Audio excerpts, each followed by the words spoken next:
Welcome to the Mark Attwood Show, Adventures of the Cosmic Suit. How's it going? I'm doing okay. I'm drinking salt water in a Guinness glass, as you do on a Wednesday evening. Health, very important. Health, I go on about it quite a bit. I just had 36 hours of hell, but it was all detoxing and I'm feeling good. I sound like I've still got a cold or something, and I might do a bit of snotting and sneezing halfway through this show, but actually I'm feeling really good and full of energy. Part of that is some of the things I've learned in the last few years, which is controversial subjects like not eating vegetables. That one always goes down badly. Or not eating bread. That's actually quite important. Most people can agree with that one. And never drinking water without some form of electrolytes in it. If you watch my interview with Ian Clark about the truth about dehydration, you'll know that. So putting it all together is one thing. Living the lifestyle of intermittent fasting, doing liver cleanses, understanding why certain foods have nutrition and other ones don't, understanding which ones are good for you and bad for you. It's a lot of information for a lot of people to take in. It's also quite disconcerting sometimes, and also slippage. It's easy to slip. It's easy to go and I'll just have a packet of wine gums. I'll just have a chocolate bar. I'll just have a glass of wine. Or, all of that. So that's why I think coaching is so important. So learning the stuff's one thing, but coaching is another. And the reason why I've teamed up with my two guests tonight is because they put in so much effort. And I've worked with Ben Hunt for, well, I've known him for 14, 15 years nearly. Hello, Ben. How you doing? Hey, Mark. Hello, Red Phil. Hey, Mark. See, Phil's living by the rules of engagement, because you shouldn't really be on this white light, artificial light in the evening. But I'm in it because you won't be able to see me, and we're filming at night. But Phil, you're absolutely right to be in the red light. Do you know why? You know why. Let's tell the audience. Yeah, well, I did try. I turned the bright light on. I thought, nah, it's too late in the evening here, so they have to put up with me bathed in red. Well, it's all about circadian rhythm. So all of the things that we deal with are to do with sort of ancestral disconnects. The food we eat, the water we drink, everything. And everything's become so perverted with the hyper palatable food and all that sort of thing. And we blast ourselves with blue light at night. And, the worst things are the LEDs, followed by sort of fluorescent lights. And then incandescent bulbs are bad enough, but a lot better than what we have mostly these days. And it's just nice in the evenings to have some red light, because that doesn't really disrupt the circadian rhythm. And if you don't get the circadian rhythm in tune and you're bathed in blue light at night, that tells your body it's midday and you don't sleep properly. And so, getting that whole cycle of light right, getting out in the morning, getting your feet on the ground, getting the morning light in your eyes, whether it's sunny or not, through the clouds is okay. And that triggers the production of melatonin. And then the melatonin is there to be released in the evening if you don't stare at your phone or TVs or into your downlighters all evening. And so, yeah, here I am, bright red. Yeah, well, when I met you a couple of years ago and you first told me about the book you'd written, Arthritis, the Best Thing That Ever Happened to Me, which is when, after years of being a vegan and gotten really ill with really bad arthritis, you realized by living instead of just talking it, you actually did it, and you turned pure carnivore and healed yourself. And then you spent the last number of years teaching other people about how to do this. You teamed up with Ben and the other guys to do the Red Pill Revolution and the Red Pill Food Revolution. Ben, as you guys watching, I've already said, I've known him since about 2009, I think. And now you two have teamed up with the Big Fat, what's it called? The Big Fat Challenge? Yeah? Yeah, Big Fat Challenge and the Big Fat Tribe coming up. So we'll speak about that. Yeah. So you've been on the show before talking about the Big Fat Challenge. For you guys watching this, haven't seen that, you can go and watch it. But what I thought would be a good idea is that there are a few months into this.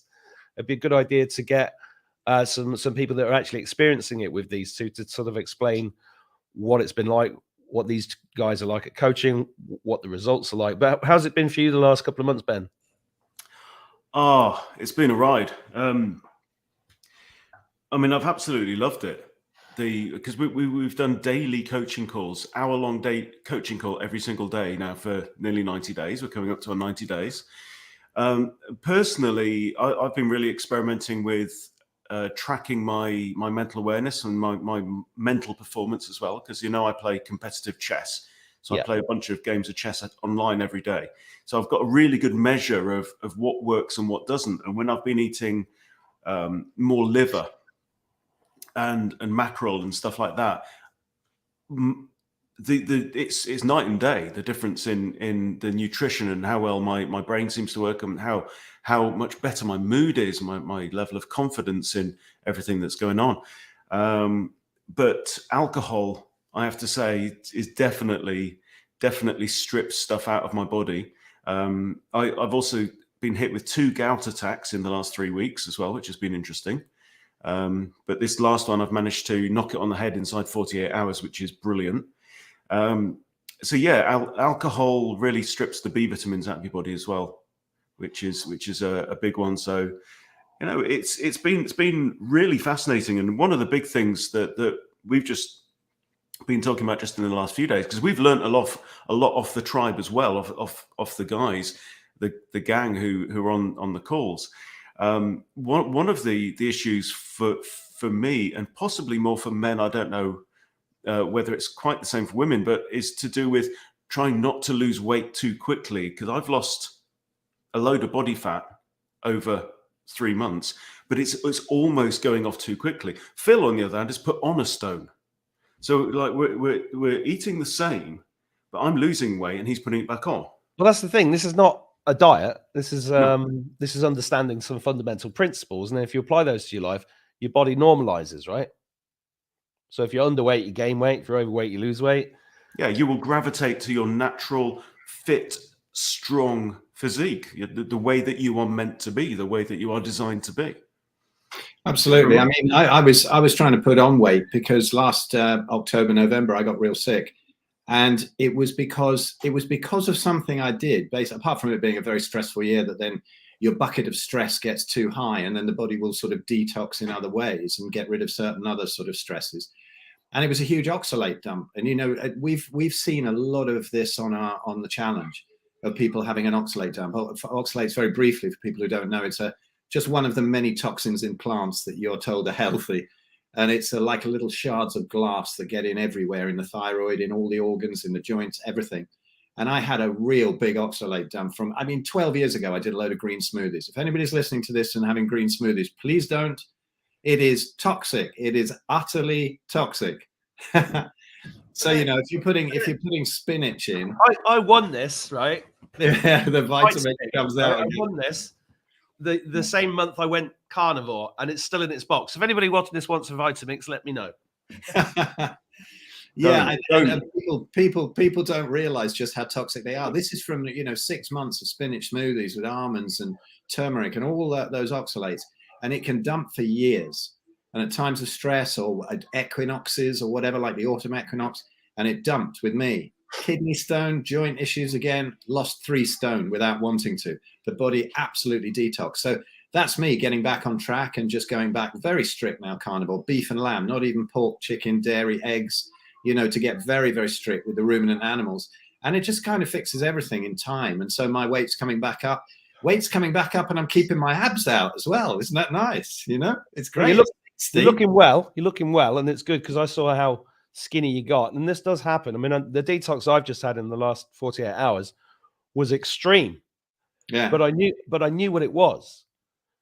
And, I think some people would go through that and think, oh, I've got COVID. No, I knew what it was. And in my head, I was completely fine. I was like, okay, this is a good thing because I'm used to the body just adjusting itself. And I think it's a lot to do with the energies at the moment, ascension and all that. But what I thought would be interesting is instead of us waxing lyrical about all this stuff, and there are going to be people here going, eat.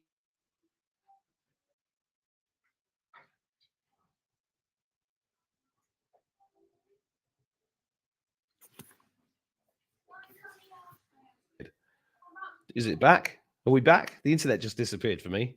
You're back. You froze for a minute doing a mad pianist kind of. Well, no, listen, this is nuts. I did a live show on YouTube earlier, and the whole computer just shut down in the middle of it. This is some crazy shizzle. Right, Sue M, I'm going to bring you in. Hello, Sue M. How are you? Can we see you?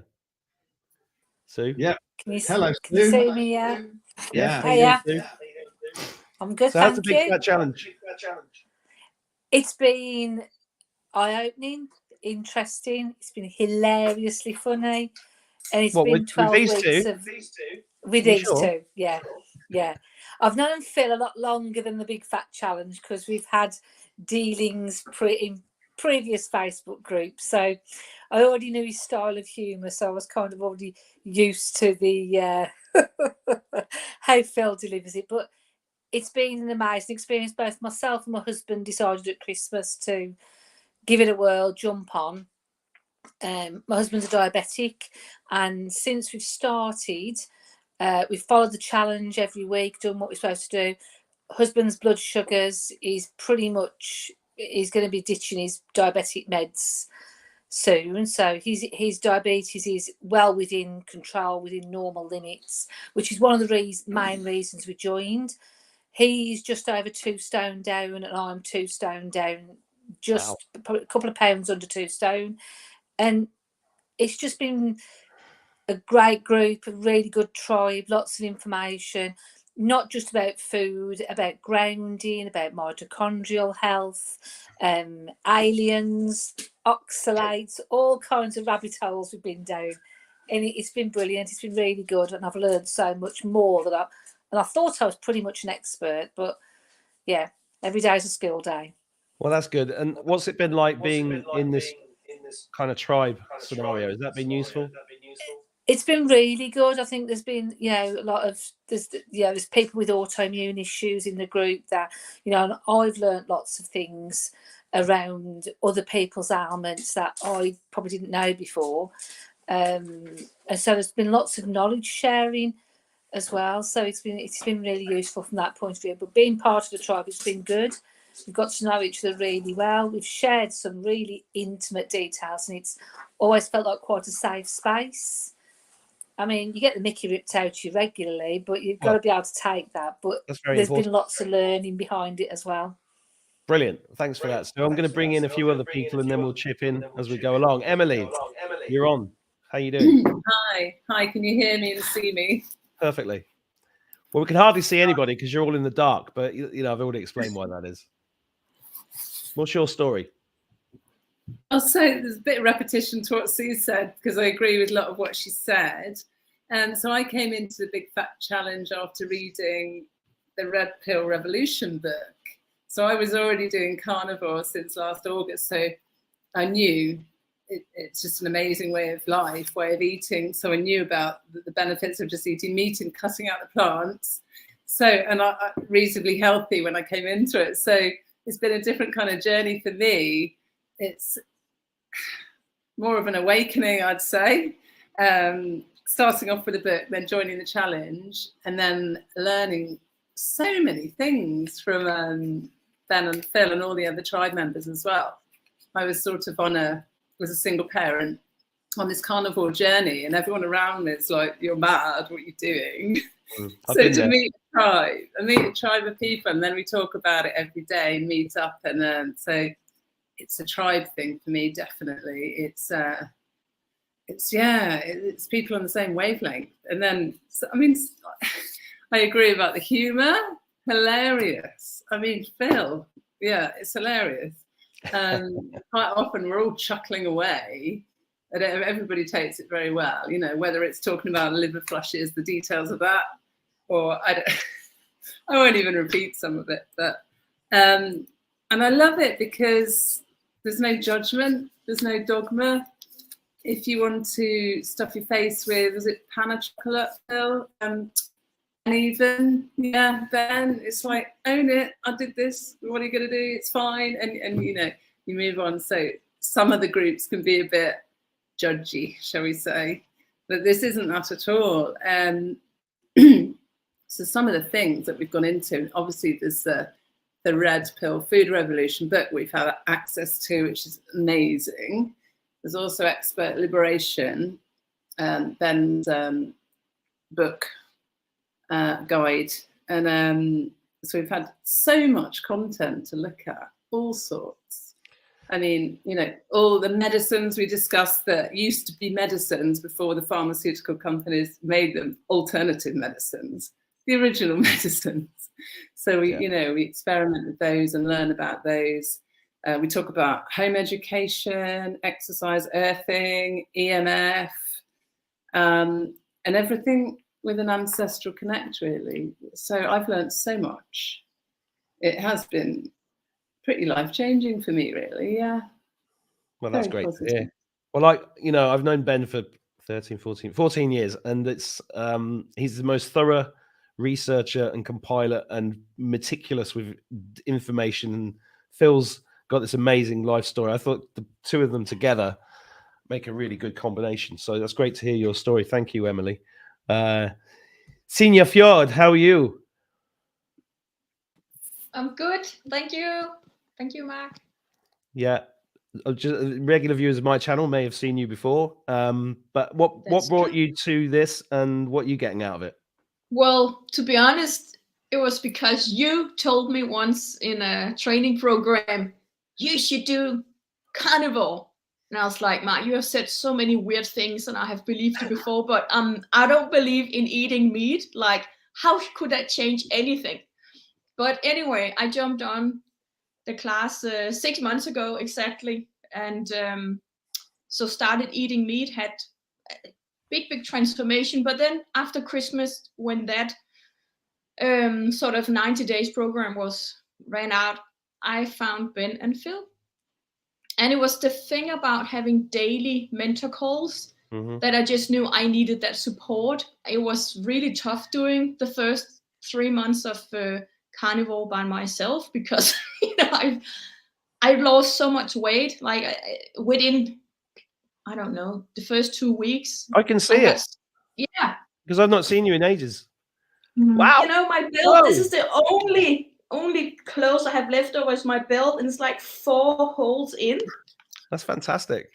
And I have not gone to bed hungry at all. And, I have done triathlons when I was younger, and I was just told, you need to lose weight, go to bed early, or go to bed hungry. And I was like, I'm a complete carb addict. So this just changing from eating meat and fat and being full and happy all the time. My hair is thicker, my nails, and I'm not eating any supplements at all. It's just meat and fat and water. And it's like that spiritual connection. I've been into all sorts of spiritual things, meditations, new age brainwashed and all that. But eating just meat, it's like there's that ancestral connection or strong spiritual, just grounded, being part of Earth. The last two, now we're going to talk a bit of female situations where we're supposed to menstruate with the moon, right? I've heard about that, and it's like, I'm almost 49 now, so it's been all up and down and hormones running. But it's like, yesterday we had new moon, and I'll bleed, right? And did that for 2 months now. And for me, that's just a sign of wellness, optimal wellness in my world.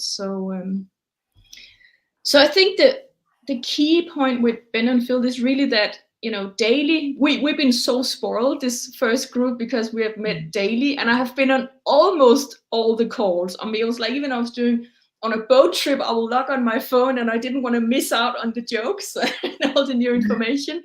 And here I'm in Spain at the moment, and I'm logging in no matter where we are. I want to be part of it. So it's also important that we are sort of a global community. And I had one morning, I woke up and I was feeling pretty ill, and I thought, it's probably oxalate dumping. And then I just wrote, I couldn't really think straight. And then I had someone from Australia who was up, and they just said, just have a cup of tea. I was like, that's what we do when it's too much. So I went down and just have a black tea, 2 sips, and within 20 seconds, I felt better because the oxalate dumping stopped. So that's why I think it's important to be part of a tribe or a group program with some really experienced mentors who can guide you through it, because this is definitely not for sissies. That's how I feel. And I think that's most of it. Yeah. Can I just jump in for a second? Say also thank you so much to Sina, because she's contributed so much to this challenge, and she's done videos on tapping. She's a real expert at the EFT stuff, and she's done videos of tapping for a general one, an intro, and also for various issues. and they're available to members as well in the members area. And she's been absolutely brilliant. So thank you, Sina. I mean, we've got such wonderful people on this challenge. Honestly, it's fantastic. Well, it's collaboration is the name of the game going forward, and I know amazing she is as well. So it's wonderful that you're allowing that in, and everybody's benefiting from everybody else's abilities. So that's really good to hear. But that's how tribes work anyway. That's how tribes always worked, and they couldn't be too big, because within a tribe, everyone can be a leader in their own particular area, whether it's medicine, whether it's hunting, whether it's making leather or whatever.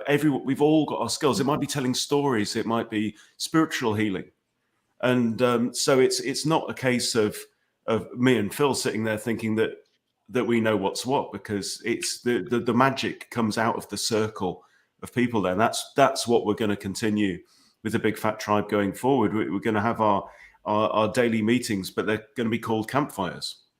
Nice. That's where we always used to bring our issues, our stories, our problems, our jokes about what happened on the daily hunt or whatever, and we'd all talk about it, because it's really been striking me recently when I actually go onto, say, Facebook and see how many so-called friends I've got on Facebook, how many groups I'm in. I mean, like over 450 groups. I've got thousands of friends. But I don't know these people. I don't really know them. So it's almost like, it's the difference. There's a lot that we've been learning about the difference between dopamine rewards and serotonin. That dopamine is this fleeting pleasure that you get when somebody likes your post or somebody shares your post or blah blah, and you say, oh, little dopamine. But the more dopamine hits you get, the lower your capacity is for actual happiness that comes from serotonin, completely different hormone. And but really knowing a group, really knowing those faces that you see in the firelight, like we're seeing now. I mean, I love these guys. Yeah, it's wonderful. Great. You can feel it. Mm. Right, we've had lots of women as usual. Let's get Ant in. Hi, Ant. How's it going? Unmute myself. How are you all doing? Good. Good to meet you. Yeah, and you. Well, what can I say to repeat what's already been said? I wrote a few notes down. For me, the benefits, three main benefits: the accountability, because in life, I mean, who are you accountable to once you've left your parents, or you've got your peer group? But I find my peer group, and in general, the people I communicate with, I'm not saying they're all stupid, but they're all asleep. The vast majority are asleep to what's going on in the world, and they don't even want to know. Even if you show them evidence, they don't want to know what's going on. And it's kind of like this individual journey that we're all taking together. And as Ben said, that kind of tribal sitting around the campfire at night, it's kind of like a modern version of that. Because if I did it now with a circle of friends, I wouldn't have anyone to talk to about COVID or, eating meat. So like all these different subjects that I find incredibly interesting. I haven't got that circle of friends to talk to. So yeah, accountability. It's not that I'm scared of what anyone's going to say or Phil's infamous spankings. It's more that if I went off the rails before, which I still have done over the last sort of 63 days or whatever. When I say off the rails, eating things that I know that I shouldn't, but I really like, drinking beer. It's like, sometimes if you're in a pub, like especially a nice country pub with an open fire, and you're just like, I just want a beer. That's fantastic, and there's nothing wrong with that. My problem is I'll go home and I'll be like, better get 4 cans on the way home. And then the next day, it's a Monday night, and I want another 4 cans or 6 cans or whatever. And it's that kind of trying to recreate that enjoyment that you had in the pub, chatting with your mates and having a laugh. And then you go home and you sit, and then that's unproductive for me because I want to be reading my books and I want to be training. And that addictive cycle that I hate to admit that it's so addictive, it kind of creeps into your mind and your thoughts, and it goes, just have a couple of beers. Do your training and then have a couple of beers, and then I'll get home and I'll be cracking it open through the front door.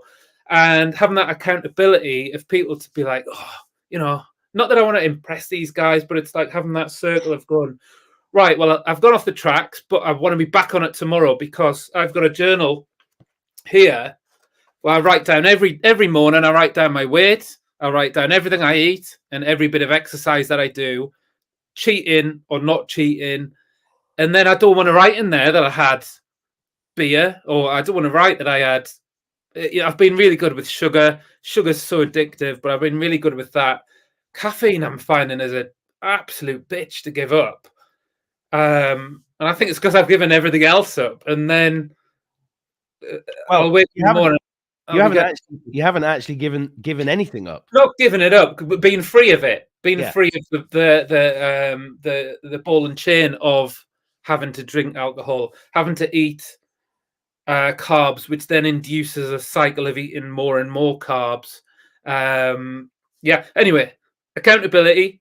The resources has been the second big thing, especially the Red Pill book, which will probably be banned for causing a revolution, I think, because it is just so inspiring. And I think if people found out how they'd been conned right there on the pip, I mean, you can't reading through it, you can't deny what's been happening.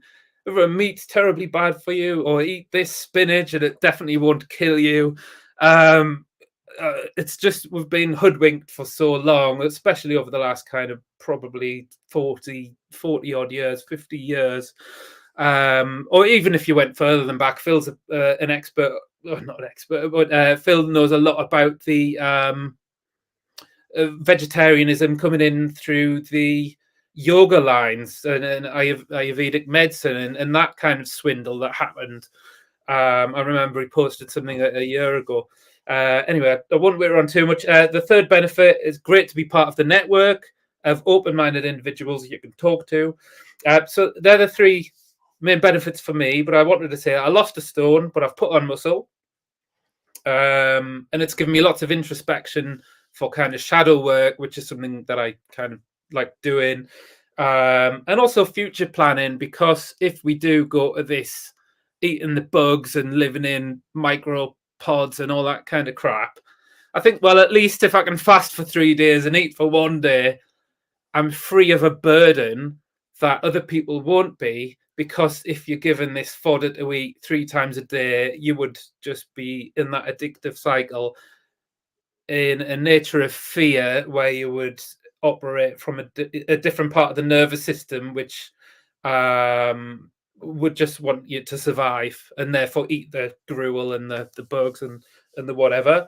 So I think that's my kind of experience so far, but it's been fantastic. Yeah, and I kind of knew a lot of stuff already. I've learnt so much more, but for me it's the accountability, and if I do go kind of off the rails, I'm back on track the next day or the day after, whereas before it would be like a month or 2 months, and then I'd be like, oh shit, I've put a stone on, I need to do that again, and then I'd cycle between the same weights over and over again. So yeah, anyway.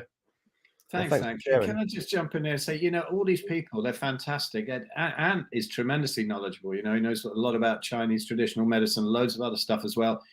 And he's contributed so much. Emily knows a ton as well. She's sort of there not admitting to how much she knows and how much she's contributed. Sue has amazing knowledge, and she's had it for a long time in all sorts of directions, but also she's a nurse as well. So, you know, she's what I love about people from the medical system is when they see through it, you know, and then she knows all the good stuff about it, but also the stuff that's to be avoided.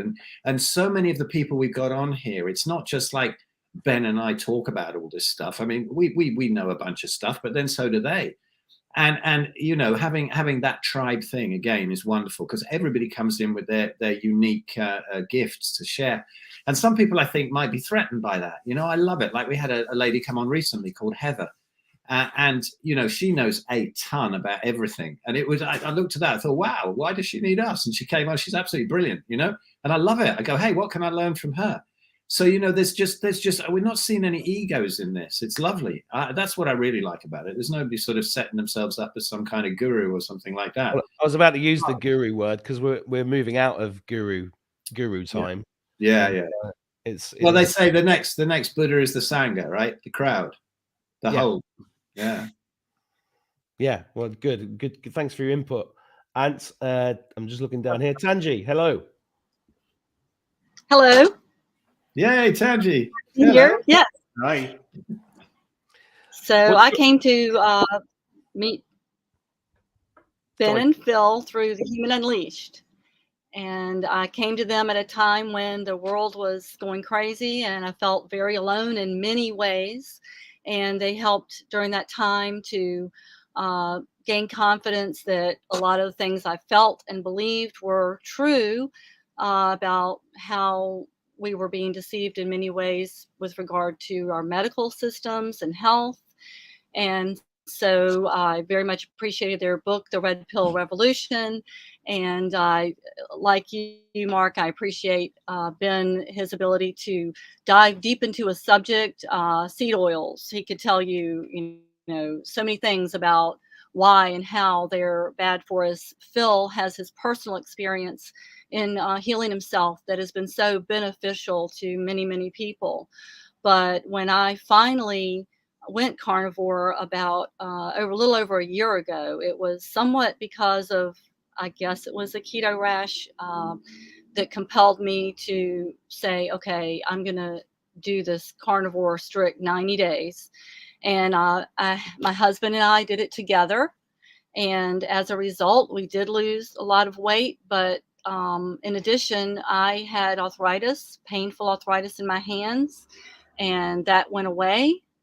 To the point where I have a ukulele, but I wouldn't want to play it because, you know, you have to use your fingers, and I'm teaching myself how to play and enjoying that. But my husband had gastro issues that completely went away with eating carnivore. But again, I think one of you mentioned you almost get angry when you realize what the health we could have versus what we've been taught to think about fats and everything else in our diets. So as far as the Big Fat Challenge, you know, I've become connected to these guys in more ways than they'll know. And so when they offered this challenge, since I'd been doing this for about a year, I decided sounds great. One-on-one with folks, the knowledge that the folks in the group has, the knowledge they're putting out for us is incredible. And then, of course, the new book, the Red Pill Revolution food book, was extremely eye-opening. And to learn things about our soil depletion and the way regenerative farming can help, and but so many things. My life has totally changed, but it's a group of people here that, like I said, is a tribe. But now when I meet someone in my neighborhood or next, you know, nearby, they're learning about carnivore. It's really feels no longer like a secret. Yeah. So, I mean, it's still a controversial subject, but I've been doing it. I think most of the vegans that used to watch me have all buggered off anyway. So I Thank you for sharing that, Tanji. I'm going to bring in Karen Van Wyck. Hi, Karen. Thanks for waiting. I think you're muted. If you could demute yourself, that'd be great. Good plan. Yeah. Yeah, it's been really interesting Karen. listening to everybody. Hi. So I've pretty much been a lurker up until now, and I was a little bit late to the party in terms of jumping on to the Big Fat Challenge. But I've been carnivore for quite a while. I was vegan. Well, I started vegetarian, and my health went downhill a little bit, and thought I'm not doing it right. So I went vegan, still not doing it right because I'm getting worse and worse and worse. I got to the stage where I couldn't actually walk from the top of the staircase to the bottom of the staircase without stopping for a rest in between. Wow. And a friend of mine said, you know, you really need to reintroduce meat into your diet, which I was quite reluctant to at the time. But so I did. Within 2 weeks of just reintroducing meat to an omnivore diet, then I was back in the dojo training karate. It was just like night and day change. So I started doing a little bit more exploration into diet. This was like several years ago, probably about 13 years ago now. So I started looking more into diet and things because I trained as a nurse. I left nursing because I couldn't agree with the whole medical thing. And I'm thinking, well, I didn't agree with what was going on there with pharmaceuticals and things like that. So now why am I so convinced that what they're telling us about food is right? So I started to do quite a lot of research. And then about 5 years ago, a friend of mine was diagnosed with cancer. And she was told she had 6 months to, if she was lucky, 2 years to live. And I recently lost my dad to cancer. And so, and we tried the whole plant-based and everything with my dad. So I thought, right, no, we're going to do some more exploring here. And we heard about carnivore. We tried it. She's still with us 5 years later. And she's been on the carnivore diet since then. And her tumors have shrunk. They are still there. She's no longer got spinal compression because it was breast cancer that had metastasized into the bones. No longer got the spinal compression. Tumors have shrunk. They're basically encapsulated and doing nothing. And she's doing really well. I've started driving again after 13 years of not being able to drive because I got vertigo and all kinds of things which started when I was doing the vegan diet. Now, just doesn't happen anymore. And it was like when I was, as I say, late to the party because I didn't join in the January when this started. But as soon as I realized that it was going on, I jumped in really quickly because it's been like, although I'm just lurking, it's kind of like coming home. It's just been amazing because I'm actually a shamanic practitioner now. And so when I went into that world, a lot of people in that world are still pushing the vegetarian and the vegan and, you know, to be spiritual, you need to do this. So it's like, these guys are just like, it's like coming home. It is amazing. It's been absolutely brilliant. And I've learned so much more because initially when I did it, I lost quite a lot of weight and then I got to this plateau. But the bit about the dairy and taking the butter out, because I'm thinking I'm fine with butter. I'm not okay with the cream and the other dairy, but I'm fine with the butter. Taking the butter out, the weight loss has started again. And it's just been absolutely amazing, everything I've been learning. So, yeah, it's been brilliant. Love it. Wow. I've got a question for you, Karen. Yeah.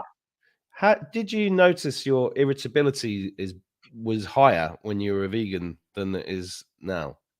For sure. Definitely, yes. Yeah.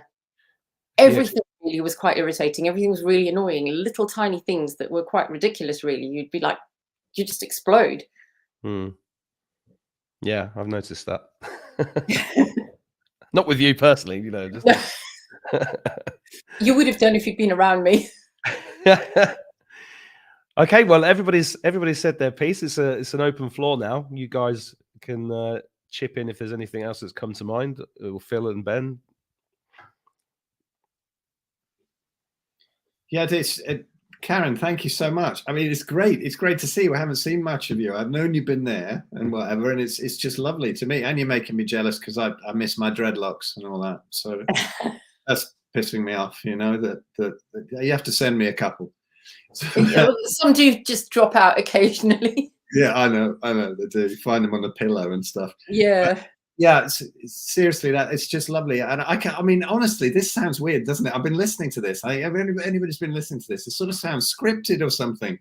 No, it isn't. Honestly, we didn't know. I've been here really sort of, you know, I had a lump in my throat. It's so lovely to hear that what's been happening with people, and it's such a privilege to have sort of started this off and think that we triggered it off. But it's you guys that have made it, and it's just thank you, all of you. Just thank you. Well, I think it's often, you know, if you're running a course, as me and Ben have done loads of in our lifetime, you don't often step to one side and have a chat about how it's going because you're too busy doing it. So it's nice to do these kind of things. And I believe in all the knowledge that you're sharing and the way that you do things so much. I wanted my audience to see other people without scripts. I've met a couple of these people before, but most of them first time, just because then you just get from the hip. And my advice to anybody watching this is just go and try it out. You know, if you can hear what these guys are saying. The results are phenomenal, and the tribe sounds amazing. I'd be in it if I had time, but because I know you guys, I kind of am in it in spirit, and I'm still doing the intermittent fast. I mean, I didn't eat for 36 hours this week because of the detox, but I'm still doing the intermittent fasting. I'm still eating carnivore, 97%, I'd say. The occasional pork pie, if I happen to pass Tesco's, just because I've still got, still see that as a treat in my mind. But you know, it is, and the red light, obviously, as I saw you tonight, I can still do the red light. But there you go.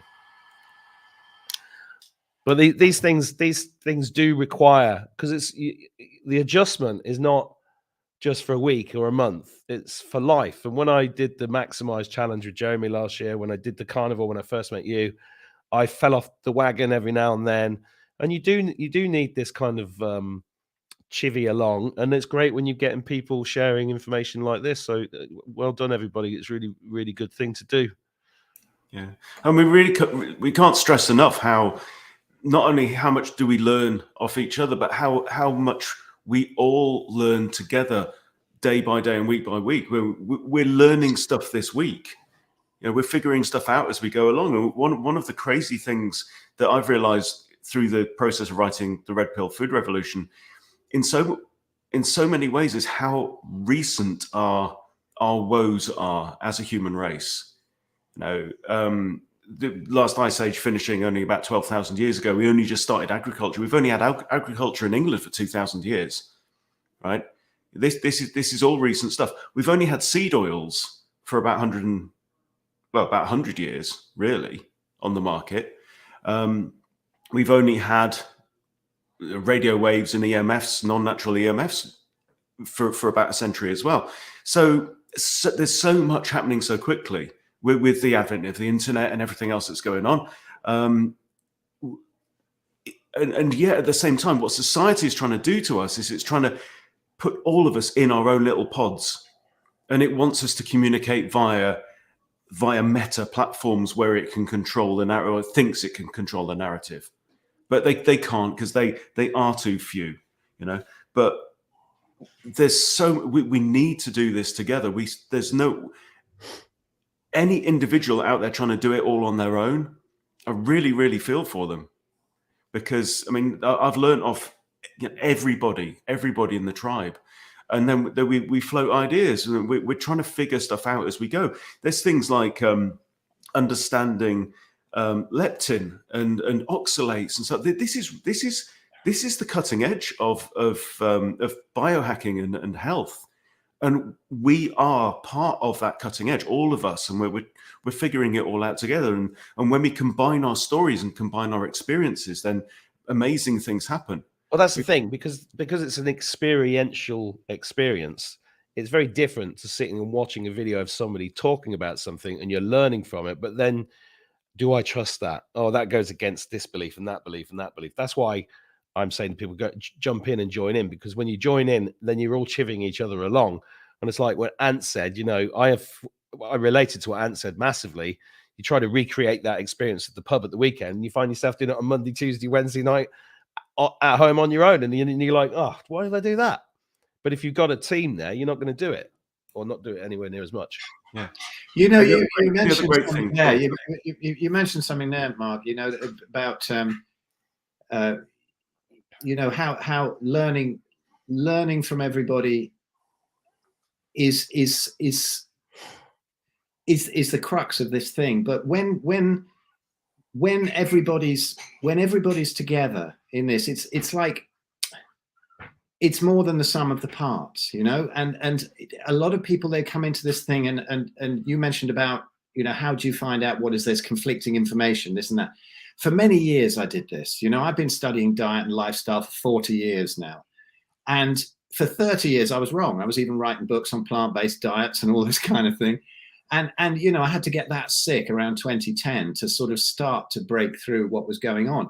And with all this conflicting information, how is it that you do sift the stuff that's bullshit from the gems? And I think one of the best things, doesn't work for everything, but it works for a hell of a lot of things, is relating it to the whole ancestral thing on all levels. It's not all about diet by any means, you know. People go, oh, well, it's meat doesn't heal anything. No, actually the absence of plants heals a lot. It's not about meat. Meat is our ancestral diet. We've eaten it forever. And, you know, bone isotope records show this. It's incontroversial. All the tribes eat like this. So you got that. What else do the tribes do? You know, they don't have artificial light. They don't have rubber-soled shoes. They're grounded. They, you know, they're in nature. They understand the medicinal nature of plants that have to be eaten now and again. They don't eat them all day long. No one eats stalks and leaves. They'll eat a few berries and nuts or whatever if they're in season. But they eat animals. They are in tune with nature. They are grateful for the animals that die for their sustenance.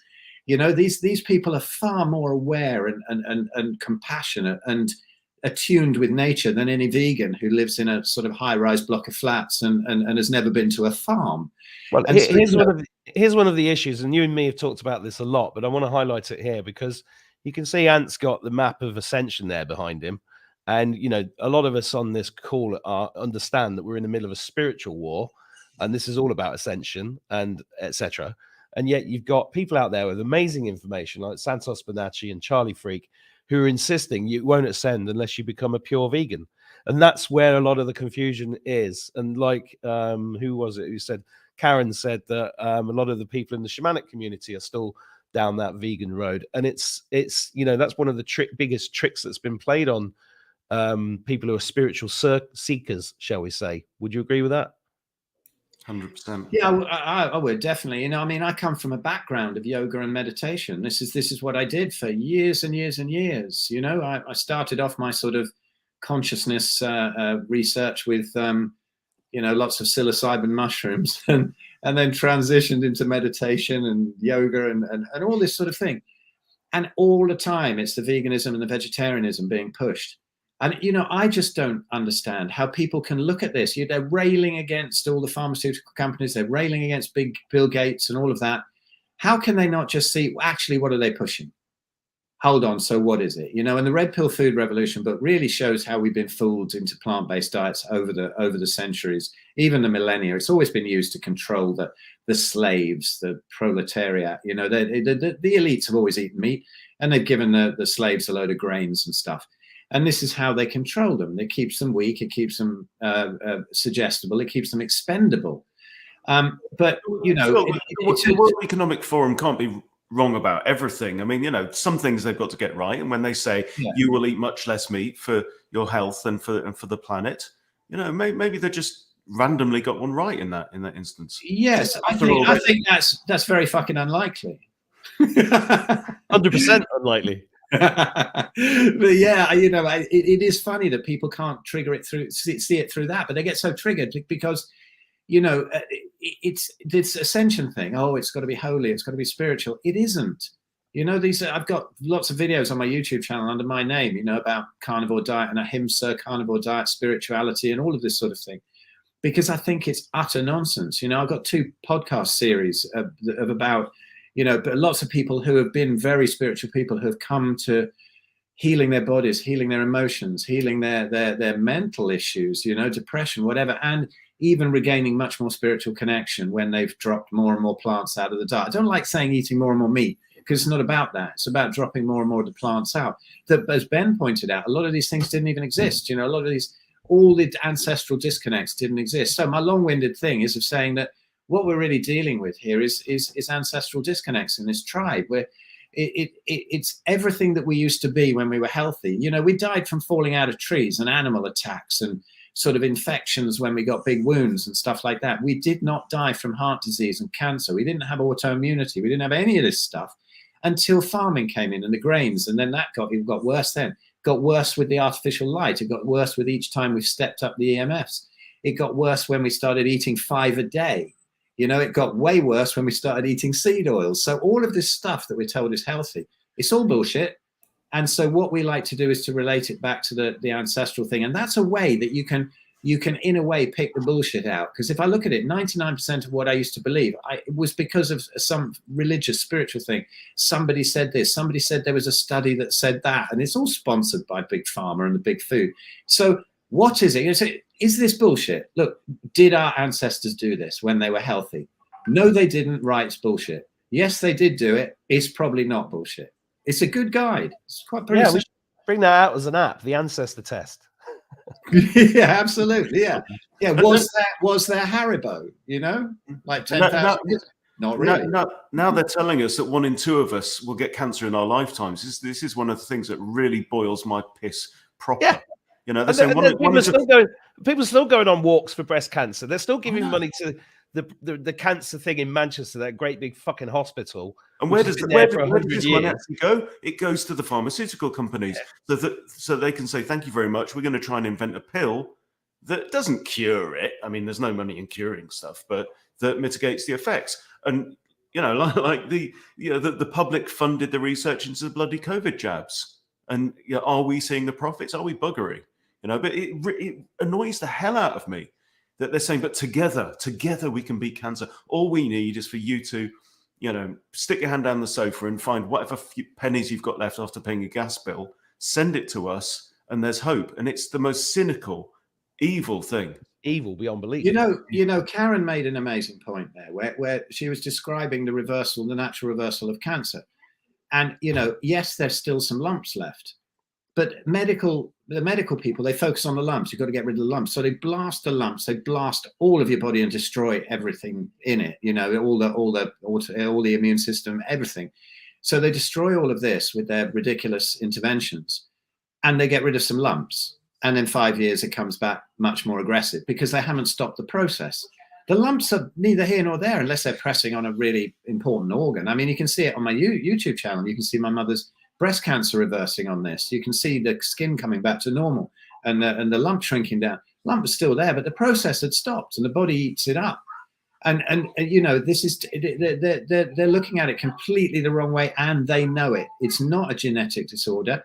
It's a mitochondrial disorder. And if you take away all of those things in the areas of bad emotions, worries, you know, the things that do tribes have posters up saying you need to look like this, you need to earn like this?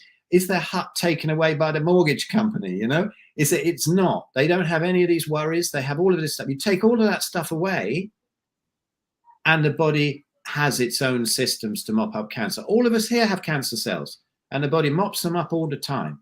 And so if it gets out of control, the way is not to go and blast it with some cut, burn, or poison techniques, you know?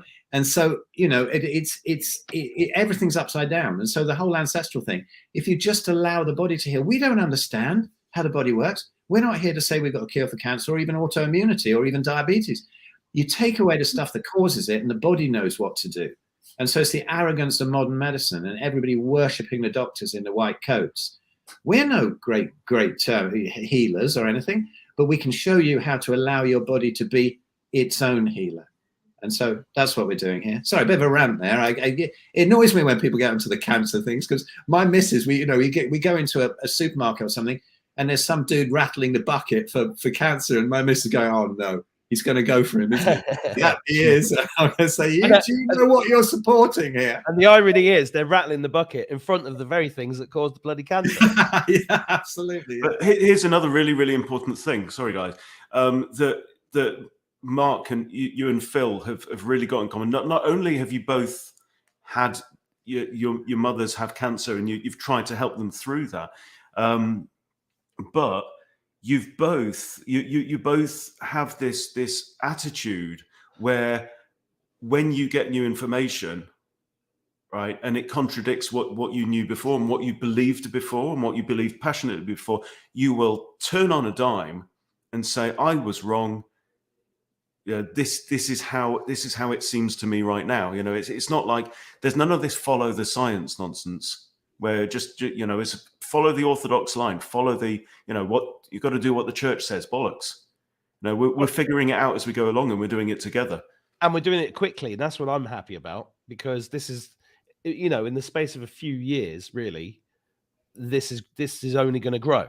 This knowledge is only going to grow, and people are going to flock to the knowledge. I'm not just saying Big Fat Challenge. I'm saying about all of this stuff, because the last 3 years has been amazing to display who's got a soul, and the ones that realize they have got a soul realize they've been deceived, and they're looking for answers, and then quickly going to experience what it's like to not live the way that the government have told us to, or the cabal have told us to, because the speed at which you can reverse any illness, the speed at which you can lose weight, gain weight, get your energy back, get rid of your brain fog, just become the person you were supposed to be, is incredible when you do this kind of thing. Yeah, Because I mean, one thing that people really, really don't get, and something that we are not taught at all, is your body is extremely good at dealing with toxins and getting rid of them, and your body is extremely good at healing itself. Like every other living thing in creation knows how, it knows what to eat, for one thing. You know, there's no other animal out there that worries about what it should be eating or what it shouldn't be eating, or has it put on too much weight or whatever. But if we just get out of the way of ourselves and trust nature and trust your design, it is, you're right, it's absolutely miraculous and amazing what can happen. But the whole thing is this massive conceit that nature screwed everything up, and nature was imperfect and was waiting for a load of white men to come along and say, "Now you did it all wrong, we're going to fix it for you." Yeah, there's a lovely saying, isn't there, that humans are the only species intelligent enough to make their own food and stupid enough to eat it. And the only ones who have to pay for the privilege of living on their own planet. Right, we're coming up to the end of the hour. You guys around here, if you've got a final word to say, that would be really appreciated. Just jump in. Emily. I did want to just add something, because I hadn't mentioned, just in case, Mark, anyone in your audience has a frozen shoulder. I had a frozen shoulder for 4 years. I went to physio. Oh, it was horrendous. It was so painful. And in the end, my physio said, well, really, you need to see the surgeon. They'll put you under and they'll force it back. That's when I went keto. It's very soon on to carnivore. And within 4 weeks, it got better. And now I'm doing handstands. And that was last year. Oh, me too. Me too. Me too. Because I couldn't, 4 years ago, I couldn't do them anymore. Last summer, I was doing handstands on the dance floor. And the other thing is I had carpal tunnel syndrome. These were frozen, absolutely agony. And as soon as I went carnivore, within 3 weeks, this fun was perfect. And within 3 months, so was this one. So I just added the story. Yeah. I forgot to tell people that. I assume everybody knows. Yeah, I forgot. So I just thought, in case anybody, is in that situation. And I didn't do crazy exercise. I also lost 2 stone without going hungry and cured the frozen shoulder. I mean, yeah. So I just wanted to add that. That's amazing. Thank you.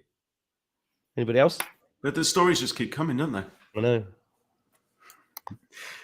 Who's next? Karen. I'd just like to say thanks to you guys for putting this together, because it's just been absolutely life-changing. Even though I knew about carnivore before this, everything that I'm learning now, it's just been brilliant. I'm loving it. So thank you. Nice one, Karen. Anybody else? That's great. Sue's been entertaining us for weeks and weeks with stories of a hubby walking through the room and his trousers falling down. I will never forget. And the frustration at him. Yeah, I don't think he'll ever forget that either. I think that because he was carrying, he hadn't got any hands left because he was carrying it with both hands.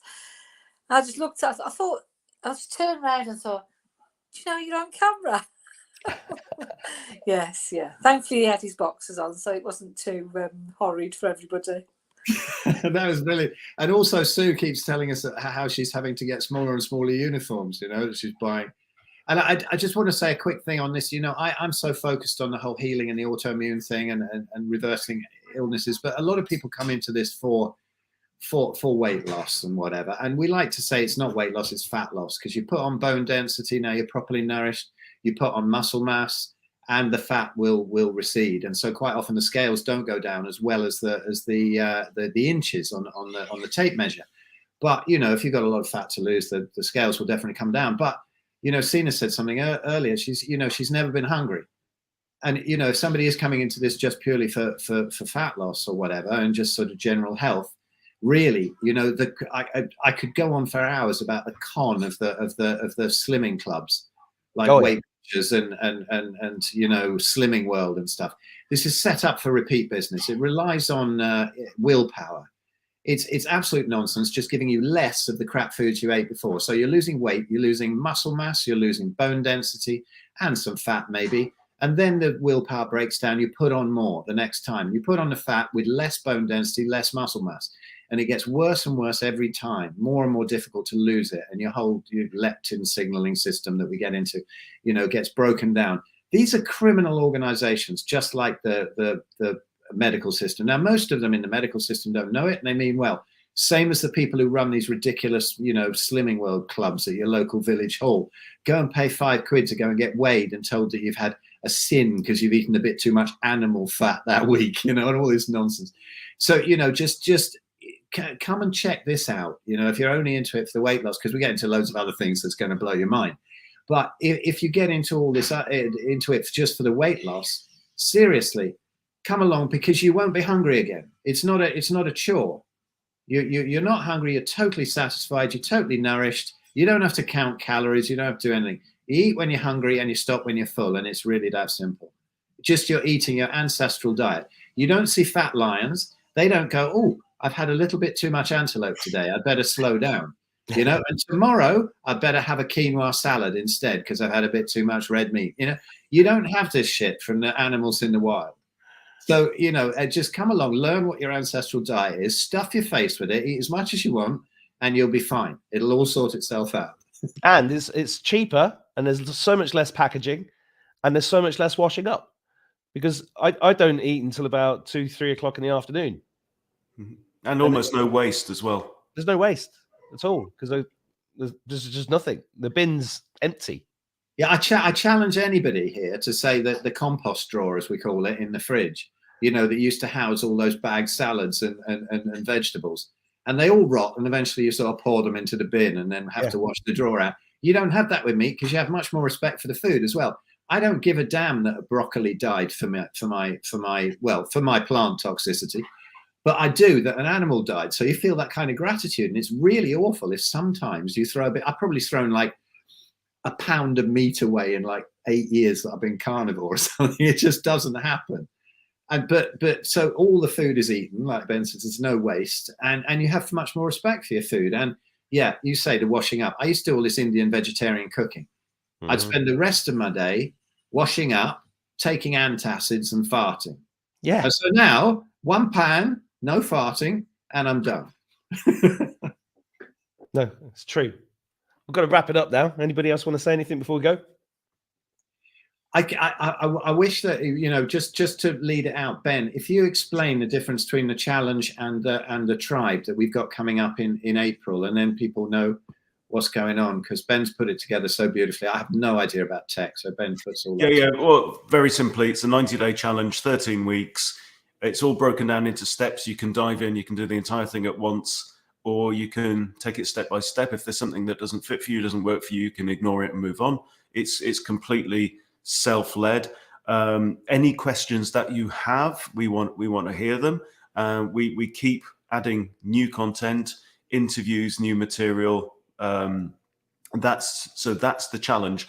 Plus, it's a pay what you can afford system as well, because we don't want to... Ben, the challenge is like a members area. You've recorded all the videos, you've uploaded all the content, so as soon as they join, they get access to all of that, and all of it at once, taking their own pace. But then the tribe is like the regular meeting. The tribe, 6 calls per week, an hour plus each. Plus, we've got more material for where you can go even deeper into specific areas. What we call like our tribal lore. You know, we're building up a knowledge base of stuff that we all share about every area of life. So we'll talk about business, how to make money, homeschooling your kids. You know, nothing is out of bounds, because it's whatever we need, all of us as a tribe. Cool. Well, thanks everybody for joining me today. I have to go and cook a steak now, so I'll see you later. Thanks very much, everybody, and best of luck. Thank you all these guys here. Thank you so much.